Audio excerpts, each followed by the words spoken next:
certainly present, where the people who are not in the show are just as important as the people who are in it. And as a curator within my own craft, I just, I do my best to present things as thoughtfully as possible with them understanding that, perfection is not attainable, but we're just going to be as conscious as possible of the decisions that we make, which includes representation amongst other things. And also talking about difficult topics and just, kind of my philosophy as a professional, but also as a human, which again might sound trite possibly, but like a person trying their best, I think, is like the bravest thing they can do, as long as they demonstrate some integrity and humility in that, which means to understand that you're not going to get it right 100% of the time. So at the risk of going into a tangent,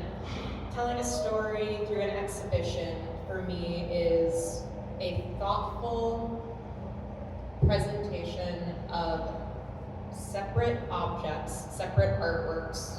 separate moments, and you kind of string them together to create some kind of story that is not definitive. Like, I read a lot of exhibition press releases, and there'll be some kind of like safety sentence that's like, and of course, this does not describe the entire movement, or this is only scratching the surface of whatever thing it is. A disclaimer is exactly right. So, and I appreciate it because on the one hand, I'm glad that they understand that they don't have some kind of ego that would conflate the importance of their show to be some kind of final authority on a topic, when in reality,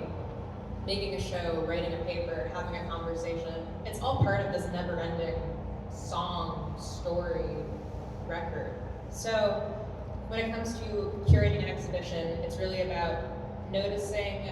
what work you think is interesting and kind of asking yourself, why does this work for me? And then considering how it can work for other people. So as a curator, I view my profession as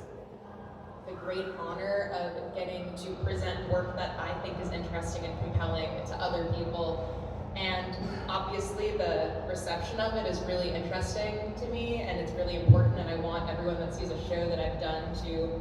feel seen and feel inspired or curious about something they saw. But also, it's just kind of like, this is what I find interesting right now, much like an article that you write at a time. Hopefully, if we keep heading in a good direction, if we keep learning as human beings, there's always room for improvement. So, though I understand my response became increasingly scattershot when you asked a very direct question, all of these things are important, It's like the opportunity to have a space dedicated to artwork getting to exist in it for a period of time, and for that to be open to the public, whether it's a gallery like this, a gallery on a college campus, which is really so necessary and so important now more than ever, but even like an apartment gallery, even a pop-up exhibition on a sidewalk, all of those things are part of this larger, never-ending discussion. So curators get to have the fun but also stressful position of getting to, cultivate a presentation that's thoughtful. So I measure it by thoughtfulness, and I measure it also by, I measure the success of an exhibition by like the temperament of the curator to know that we're part of a chorus of authors that are speaking to different